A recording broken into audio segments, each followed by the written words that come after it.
fais ça tous les matins. dalal ak jàmm alors dañuy wëyal ak la revue politico-économique ñu ànd ceeg Pape Malick Thiam Pape Malick ñu tàmbale kooku waa APR ñoom nag ñu ngi rendre hommage à l'ancien président Macky Sall waaye ñu ngi def itam ay critiques. waaw ñi nga xamante ne ñoo di secrétaire exécutif national bu APR ñoom ñoo def benn communiqué démb premièrement di rendre hommage ki nga xamante ni moom moo di Khalifa Laye mu Cheikh Mouhamadou Makhtar Laye xamante ni dafa génn àdduna beneen bi moom moo di ñi nga xamante ni moom moo di waa APR wax ci Macky Sall nee na ñu ngi gërëm Macky Sall di ko sargal tamit ginnaaw bu nga xamante ne ñoom waa Macky Sall tabb nañu ko ci conseil de la conseil d'administration bu fondation Mo Ibrahim ndaxte loolu dafay wane Sénégal la ñu honoré ak stature internationale bi nga xamante ne ancien président de la République am na ko ñu tabb ko foofu ñu ne nag critique yi nga xamante ni moom lañ ci dégg nekkul lu rafet loolu la ñi nga xamante ni ñoom ñooy waa APR daal di wax ci loolu tamit nee nañu ñoom ñu ngi wéyal seen combat politique ginnaaw bi nga xam ne déposé ñu recours ci conseil constitutionnel soxal loi bi nga xamante ne moom moo di loi d'amnistie parti bi nag nee nañu ñoom am nañu confiance bu baax a baax ci lu nga xamante ne moom moo di décision boobule ci communiqué bi ba léegi ñu ngi ci wax situation économique bi nee nañu dafa ndërmeelu licenciement yi nga xamante ne ñu ngi koy nemmeeku tamit loolu war nañ ci bàyyi xel ak tamit li nga xam moo di menace liberté yi ñoom tamit wax nañ ci loolu wante ñu ngi rendre hommage ak di magnifier li nga xam ne ki nga xamante ni moo fi nekkoon président conseil constitutionnel di Mamadou Badia Camara mu génn àdduna. Finalement waa AFP daal nañuy reporter seen congrès bi ñu fas yéene woon amal. waaw ñi nga xamante ni ñoo di alliance des forces de progrès du parti Moustapha Niasse ñoom suba dañu waroon amal li nga xamante ni moom mooy seen congrès ordinaire ngir tabb beneen secrétariat général mu remplacer kii di Moustapha Niasse wante ñoom nee nañu aj nañu ko tax ñu aj ko nag nee nañu décès yu nga xamante ni moom moo survenir kii di xalif général des Layènes ak kii nga xamante ni moom moo di président conseil constitutionnel woon nekkoon président conseil constitutionnel di Mamadou Badia Camara ñu ne nag bu ñu sukkandikoo ci loolu dinañu reprogrammer li nga xamante ni moom moo di ndaje moomule secrétaire général bu AFP le secrétaire général Moustapha Niasse nag mu ngi wane naxaram ci lu nga xamante ne moom moo di report boobu di wax tamit ne ñu ngi nuyu bépp militant boo xamante ni militant AFP la. ñu wax ci Benoît Bitto moom nag mu ngi interroger le gouvernement français à l'Assemblée nationale. waaw ci Benoît Bitto démb ci fi nga xamante ni mooy l'Assemblée nationale bu France dafa interroger ñi nga xam ne ñoo di gouvernement bi ci nu ñuy jëfandikoo li nga xamante ni moom moo di ay minerais fii ci Sénégal notamment le zircon nga xamante ni dañ ne conséquences yu mu am baaxul ci communauté locale yi ndaxte dañ leen exploité bu baax a baax moom nag ay question la laaj ñi nga xamante ni ñoo di gouvernement France nga xamante ni fii la ñu nekk di exploité li nga xamante ni moo di minéraux bi beneen bi impact environnemental bi nga xamante ni mbir mi am na ko dafay poser problème député bi nag ñu wax ne dafay yàq li nga xamante moo di écosystème bi ndaxte li nga xam ne moo di ndox ak lii di mbay mi daf koy laal bu baax a baax notamment fi nga xamante ni moom mooy ñaay yi nga xam ne dañ fay bay li nga xam ne moom moo di ay légumes leneen li nga xamante ni moom lay ñaawlu moom mooy préoccupation écologique yi nga xamante ni moom lay mooy nekk conséquences yi ndaxte lii di exploitation minière bu fekkee ne respecté wuloo lii di environnement bi dafay xaw a doy waar projet bi nag moom dafa wax ne ñu délocaliser ko benn projet bu nga xamante ne moom la ñuy def délocaliser waaw daf ne dañuy forcer di délocaliser li nga xamante ne moo di population yi à chaque fois foo xamante ne dañu fay def exploitation minière te loolu du dëgg du yoon moom nag dafa bokk ci benn groupe bu ñuy wax amitié France Sénégal muy ñaan gouvernement France bi ñu ñëwaat ci seeni position ci groupe Eramet nga xamante ni entreprise française la boo xamante ne dafay yëngatu ci li nga xamante ni moom moo di wàllu exploitation minière te respecté wul ci lu mu wax li nga xamante ni mooy àq ak yelleefu ñi dëkk ci booru mini. dañ koy jeexalee génnuk àdduna ki nga xamante ni moo di Mamadou Badio Camara. waaw Mamadou Badio Camara ñu bëree témoigné nañu ak mbaaxam ak tamit mën a xarañteefam ci wàllu liggéey moom mu génn àdduna ci li nga xamante ni moo génn àdduna bërki démb ci lu nga xamante ne moom moo di nekkoon conseil constitutionnel loolu nag mu amoon image yu homme de droit daal di jub doon jiite conseil constitutionnel def carrière bu mucc ayib ci fi nga xamante ne moo di magistrature bu Sénégal gis nañ ni témoignage yu bëri notamment le président de la République bu ne koo xamante ni doon servir la République la doon def moom Mamadou Badio Camara ñu ne nag en 2024 daanaka dugg na ci histoire ndaxte bokk na ci lu nga xamante ni moom moo tax élection Sénégal jaar yoon ba président Bassirou Diomaye Faye nekk ci boppu réew mi. Merci beaucoup Pape Malick ñu jaajëfal bu baax a baax. génn ko àdduna Mamadou Badio Camara dinañ ci ñëw ci kanam gën ci yaatal waaye Benoît Biteau itam la mu yëkkati ci ay laaj samp ko ci Assemblée nationale bu France yaakaar naa ni lu am solo la ndax entreprise bu nekkee ci ab dëkk di fa amal liggéey dafa am lu ko warloo ak askan wi waaw noonu la entreprise bu nga xamante ne moom moo di Eramet ñoom lay wax nga xamante ne yëngatu ci lii di ay extraction minière nekk ci fi nga xamante ne moom moo di dëkk yu bëri nekk ci Afrique nekk tamit fii Sénégal ñoom nag voilà mu ngi ñaawlu li nga xamante ne mu à chaque fois dañuy dem ci population locale yi di randal population locale yi wala sax ñu soudoyer leen wala ñu diviser ça arrive que benn village par exemple ñu jox ñi xaalis bon jël ñu monter ko ci kaw ñi ngir teg say entreprise minière bu dox ba pare population locale yi ñoo ci gën a loru la plupart des entreprises yu nga xam ne dañuy yëngatu ci lu nga xam moo di mini d'habitude c'est comme ça ñi fay dëkk ils sont très pauvres et puis ñu leen di exploiter comme pas possible di jël ay milliards moom moo fay jugee voilà loolu doy na war et puis je pense que bu fekkee benn parlementaire français moom moo dénoncé loolu au sein du parlement français devant le gouvernement français ñoo tamit war nañ jël seen matuwaay ngir fexe ba loolu dakk parce que tamit li nga xamante ne moom moo di ay droits humains moom la ñuy faagaagal te pour man loolu aussi tamit du yoon et puis beneen côté bi moom mooy suñu état yi aussi tamit am nañ ci quelque part responsabilité parce que ñoom ñooy signé ay contrats yu nga xamante ni ñooy permettre jox licence les entreprises étrangères yi ñëw fii Sénégal ngir di exploiter ay mines donc bu fekkee ne da ngay jox licence entreprise pour man aussi tamit licence bi dafa war a tegu ci yoon et puis mu bañ a am lenn lu nga xamante ne dafay nekk benn contrat léonin boo xamante ne dafay désavantage yi nga xamante ni ñoom ñoo di population yi donc pour man aussi c'est une bonne chose et puis bon voilà gouvernement bi nee nañ dinañ taxawal ci loolu mais boobu ba léegi bon c'est un peu en tout cas c'est un peu poussif quoi. waa APR ñu ngi féliciter l'ancien président Macky Sall waaye def nañu ay critiques itam. waaw bon critiques yi ci affaire liberté yi la ak tamit bon nee na chômage des jeunes bon comme si ñoom bi ñu fi nekkee chômage des jeunes amul woon quoi. Bon ci défendre Macky Sall bon c'est normal quoi que secrétaire exécutif bu APR défendre Macky Sall par rapport ak nomination bi nga xamante ne def nañ ko au sein de la fondation Mo Ibrahim bon man xam nga sax lan laa ci war a wax par rapport à ça mais bon di wax rek ne que peut-être dañ doon tontu ñi nga xamante ne ñooy détracteur nomination boobu parce que y a eu beaucoup de critiques voilà puis c'est normal quoi. C'est cette bonne guerre yi nga xamante ni ay adversaires politiques lañ donc voilà ne Macky Sall pourquoi ñu koy nommer fenn fu nga xamante ne moom moo nekk kuréel boo xamante ne si c'est privé sax kuréelu international la voilà que ñu défendre ko c'est normal. Et puis man pour man ni ma gisee doon nañ ci discuter je crois démb. Deux choses dafa mel ni à l'international bon li ñuy wax fii Sénégal ñoom il se soucie pas de ça. Parce que bon gis nañ ne Macky Sall bon à l'international il a carte blanche quoi. Bon mu ngi am ay promotion sur promotion que fii nag Sénégal bon les gens le critiquent et puis comme li ñuy wax rek bon man dama si tiré li nga xamante ne moom mooy li ñuy wax d'habitude mooy proverbe français nul n'est prophète chez soi. Donc sa waa dëkk moom dañ lay vilipender di lay wax lu nekk alors qu'à l'étranger bon les gens def la yëkkati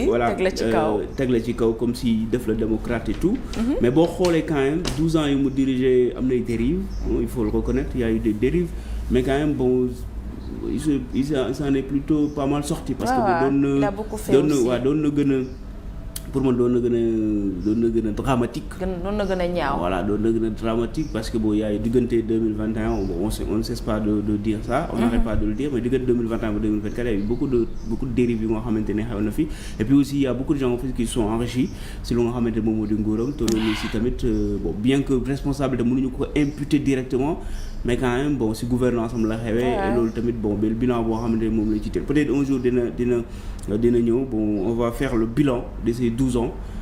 ci yu nga xamante ne moom la jiite réew mi ce qui est bien comparé aux autres présidents yi nga xamante ni jot nañ fi jaar et pour man lu ma gëm rek moom mooy chaque président bu ñëw il va faire mieux loolu laa gëm parce que bon sénégalais dañuy yokk ressources yi day yokk budget bi day yokk ñu gën a am marge de manœuvre et puis c'est comme ça j'espère que ce gouvernement là bon fera mieux que le gouvernement bi fi jógee et puis voilà que Sénégal dem ci lu nga xamante mooy prospérité. merci Pape Malick ñu bàyyi wax ji waa ci liggéey wax ji tamit bari na torop wax ji ba ça parle trop dans ce pays wax ji bari na torop comme ni ma koy waxee à chaque fois nañu liggéey te wàññi wax ji merci Pape alors on enchaîne rapidement pour parler de notre dossier du jour. Voilà.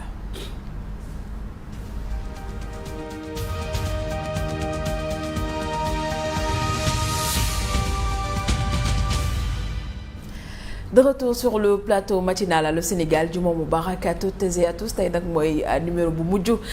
ci semaine bi Pape Malick ñu ngi koy junj sànq ci première partie bi tey nag dinañ def dossier ci ki nga xamante ni moo di Mamadou Badio Camara. waaw Mamadou Badio Camara moo nekkoon président conseil constitutionnel dernièrement démb ñu dégg ne dafa génn àdduna à l'âge de 73 ans. Voilà nekkoon yàgg nag ci magistrature bi nekk doyen parce que bon carrière bu mu def boo xoolee magistrat bu ñëw conseil constitutionnel moom ça veut dire que bon def nga ay at ci service. Donc loolu moom mooy sa carrière et puis voilà il a franchi tous les paliers yu nga xamante ne bon ñoom ñoo nekk ci carrière il a fait une brillante carrière. Au sein de la magistrature démb nag bon mu décédé à l'âge de 73 ans donc voilà même man lu nga xamante ne la moo tax ma choisir lu nga xam moom moo di dossier bi moom mooy bon c'est un dossier boo xam ne c'est chaud jusqu'à maintenant parce que décès bi démb la ñëw et puis bon il a marqué quelque part pas quelque part il a marqué l'histoire parce que bon dinañ si ñëwaat mais bon j'ai préparé des éléments yu nga xamante ne concernant sortie parce que magistrat yi d'habitude du ñu génn lu bëre bon ci ay colloques yooyu la ñuy wax souvent mais par exemple conférence de presse doo leen gis ñu seen devoir de réserve ak seen statut moom moo leen ko permettre du ñu génn di wax mais on a eu de la chance bien que bon quelque part bon ça me fait mal au cœur parce que bon am na ñoo xam ne lu ñu xam yëpp bon mun na servir histoire du Sénégal mun na servir à la mémoire aussi du Sénégal lu ñu xam yëpp suñ ko bindoon waaye fi peut-être dinañu éclairer quelque part ci dara mais am na lu leer bien que dem na mais am na lu leer loo xamante ne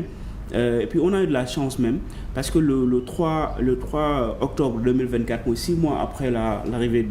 au pouvoir du président Bassirou Diomaye Faye Mamadou Badio Camara dañ koy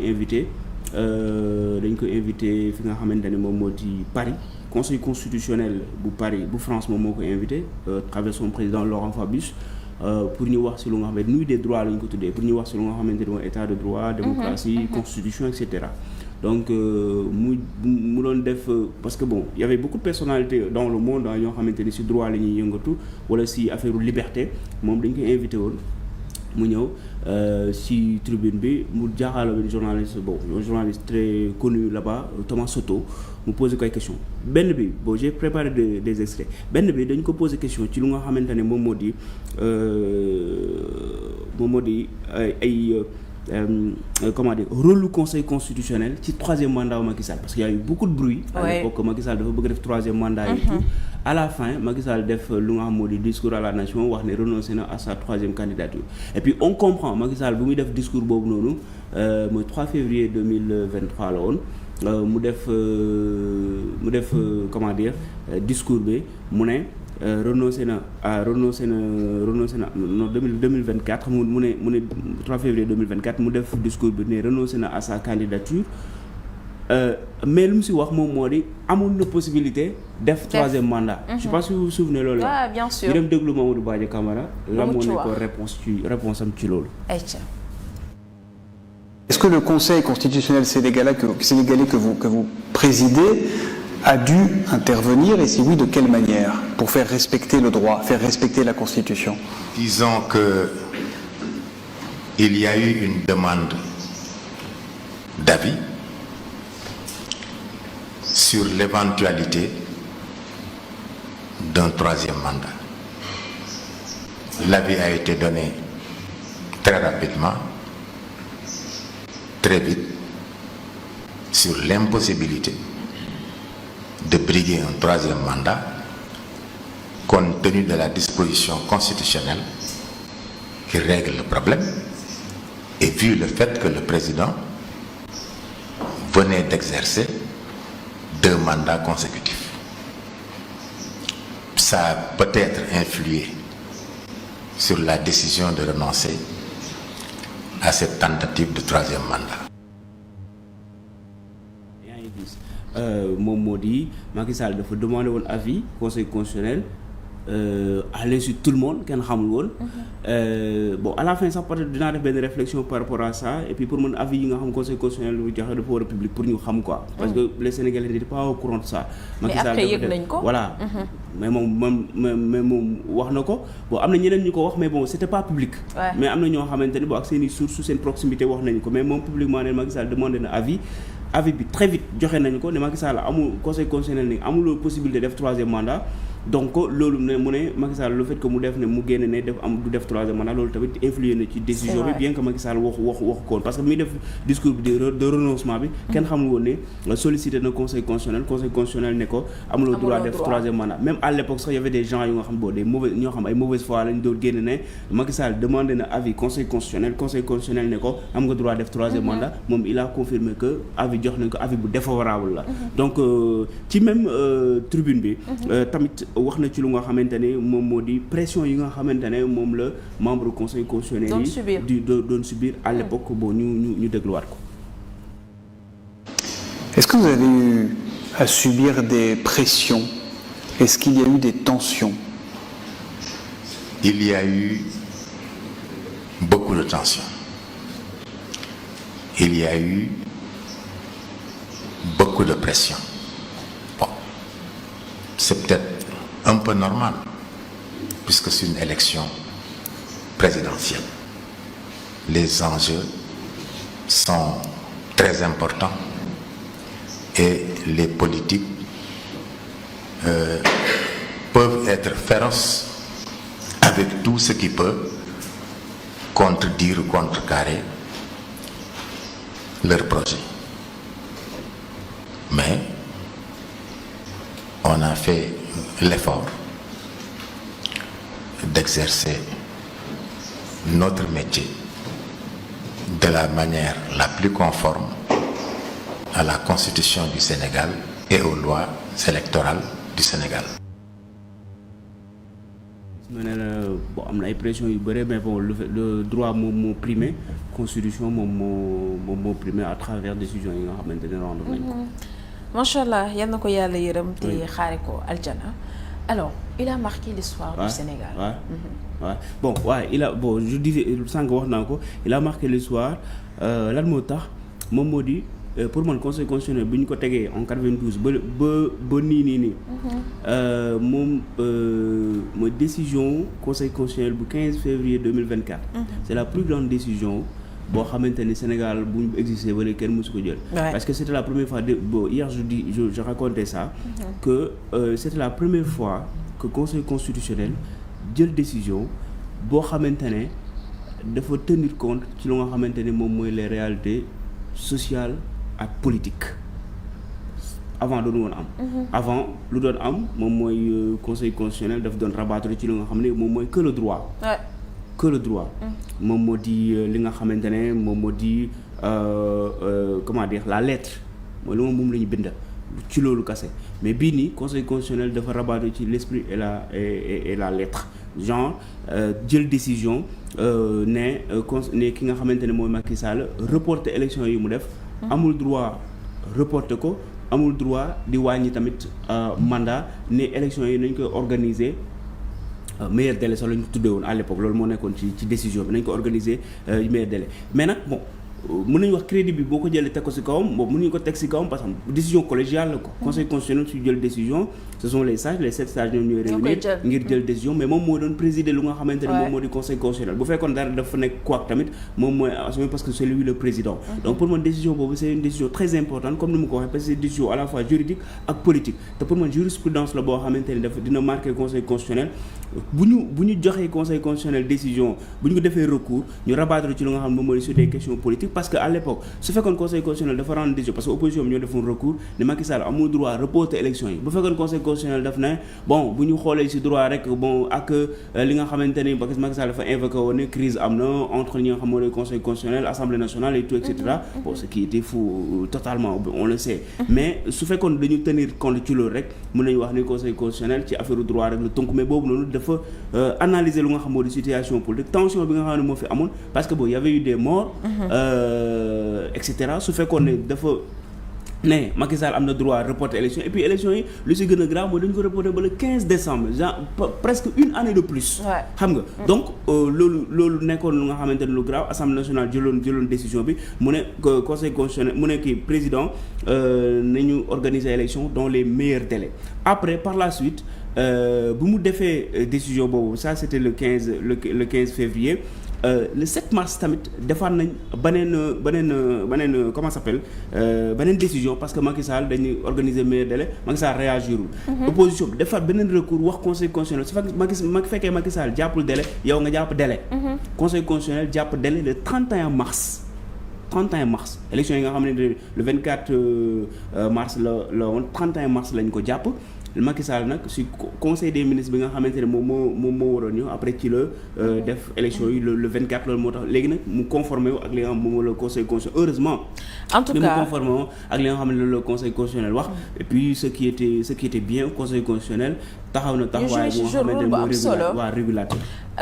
mu ngi koy wax amoon na beaucoup de pression mais n'empêche li nga xamante ni waroon nañ ko def nañ ko donc de là je me dis que magistrats yi war nañu jàng ci moom lu bëree bëri non mais bien sûr parce que pour man après si ngay xam par exemple su fekkoon ne bon koo xamante ne la dafay traîner des casseroles wala koo xamante ne taxawul taxawaay bu mu waroon taxawee peut-être hommage yi nga xamante ni am na ko nii dañuy noppi xam nga par exemple juge Kéba Mbaye lu tax ñuy wax ne à chaque fois ñu koy tudd ni ma référence la par rapport au sein de la magistrature mais par rapport ak ñi nga xamante ne yëngatu si wàllu éthique si wàllu moral si wàllu li nga xamante ne moom moo di droit parce que tout simplement à une période par exemple en mars 93 bu nga xamante ne ñoo organiser élection comment dire présidentielle 93 dafa démissionner balaa ñuy proclamer les résultats parce que bon y avait eu des mën nañu wax tamit ay pression moo amoon mais bon officiellement moom bu ñu ko laajee daf ne moom dafa échoué loolu moom moo tax mu rendre décision mais c'était une période très difficile boo nga xamante ne diggante rendre ñu def vote bi balaa ñuy rendre décision et résultats yi publics nga démissionner si un président du conseil constitutionnel ça quand même et puis opposition bi à l'époque bu Abdoulaye Wade moo fi nekkoon di koy magnifier parce que daf ne dañ ne juge Kéba Mbaye dañ ko teg ay pression et puis dañu ko dicter lu nga xamante ne mais moom bopp ba léegi waxul loolu dañ ko dicter loo xam ni ko ni waxal ne Abdou Diouf moom moo gagné bon il a fallu que ñu nommé keneen ku nga xamante ne moom mën nañu wax ne bon moom Abdou Diouf parti socialiste la doon militer beneen magistrat la woon mu remplacer ko après ñu rendre résultat ne Abdou Diouf moom moo gagné à la suite mais bu ñu demee 3 mois plus tard organiser législative yi c'est la ñu assassiné ku nga xamante ne moom moo di juge maître maître Babacar Seye donc muy wane ni tension ak politique boobu wax le magistrat il l'a dit parfois dafay am ay tension yoo xam ne enjeu yi c'est énorme et puis bon mën nga sax ñàkk sa bakkan mais bon pour dire daal moom au regard de sa trajectoire carrière politique carrière bu mu def si au sein de la magistrature mën nañu wax ne c'était un grand homme koo xamante ne bon voilà def na bàyyi na waaram daal ci rendre service Sénégal parce que aussi tamit bon il a travaillé aux Nations Unies liggéey dëkku Afrique yu bëri Guinée-Bissau Bénin Burundi ci affaire droits de l'homme et tout def beaucoup de stages dans beaucoup de pays te loolu tamit bon c'est à son honneur quoi. waaw c'est à son honneur alors fi may jeexalee rek yaa ngi koy wax sànq à l'époque en 2024 il y a eu des gens qui étaient de mauvaise foi. Donc man je me dis conseil constitutionnel des fois seen yenn avis yi dañ ko war a fësal au vu et au su de tout le monde. waaw pour man bon ce serait intéressant que parce que boo comparer par exemple suñu conseil constitutionnel ak conseil constitutionnel dans les textes boobu à peu près c'est pareil et tout mais par exemple dans la fonctionnalité c'est différent. Da ngay gis par exemple conseil constitutionnel France les magistrats ils sont pas comment dire ils se sont pas renfrognés sur eux-mêmes. Kenn xamul ñoom magistrat yow par exemple bu ma la waxoon magistrat conseil constitutionnel boobu tu connais que les noms les noms rek mais mënoo jël benn nom teg ko ci benn visage. Donc peut-être aussi tamit bon mën na am question de sécurité et tout mais su fekkee da ngay daxal transparence foofu pour man affaire de sécurité aussi tamit mënu fa am mais pour man loolu des na ci lu nga xamante ne moom moo di rapprocher lu nga xamante ne moom mooy conseil constitutionnel par rapport au peuple sénégalais. xam nga parce que aussi tamit loolu moom mooy rendre conseil sympathique populaire mais loolu su fekkee amul conseil bi dafay nekk en décalage loolu moom musoon am. avant le président Mamadou Badio Camara doon jël sa décision loolu moom musoon am conseil constitutionnel à chaque fois dañ doon nekk en décalage complet ak le peuple sénégalais daanaka lu ñu doon wax Abdoulaye Wade yaa ngi gis amul woon def troisième mandat conseil constitutionnel contre vent et marée nga xamante ne Abdoulaye Wade deux mandats la constitution bi wax ne da ngay def troisième mu ñëw ne dafay def troisième mandat et puis loolu moom moo waraloon y a eu des morts. Comment ça se fait que par exemple est-ce que une décision de justice war na entraîner des morts? Donc war nga peser le pour et le contre pour rendre une décision. Pour man la décision 15 février bi nga xamante ne conseil constitutionnel jël na ko ils ont tenu compte de ça. Parce que seen décision mënoon na bouleverser andi benn crise bu nga xamante ne mare détaillé te loolu moom moo war a am mooy proximité entre le conseil constitutionnel pas le conseil constitutionnel tout simplement sax mais yenn structures yenn institutions yi da ngay gis ne dafa s'orienter trop ak li nga xamante ne mooy aspiration peuple bi ba nga xamante ne parfois dañuy impopulaire. wala pour man magistrat conseil constitutionnel war nañu mën a dem xam nga si à la radio à la télé pour expliquer yenn affaires en France c'est comme ça. Par exemple li nga xamante ñooy membre du conseil constitutionnel France mais on les connaît les gens dañuy dem ci participer ci ay émissions ñu leen di poser ay questions xam nga dem comment dire face à un journaliste dans une émission mu poser les questions loolu ça n'a rien à voir ak li nga xamante ne booy déballer wala quelque chose comme ça et puis tamit aussi seen décisions yi tamit yëpp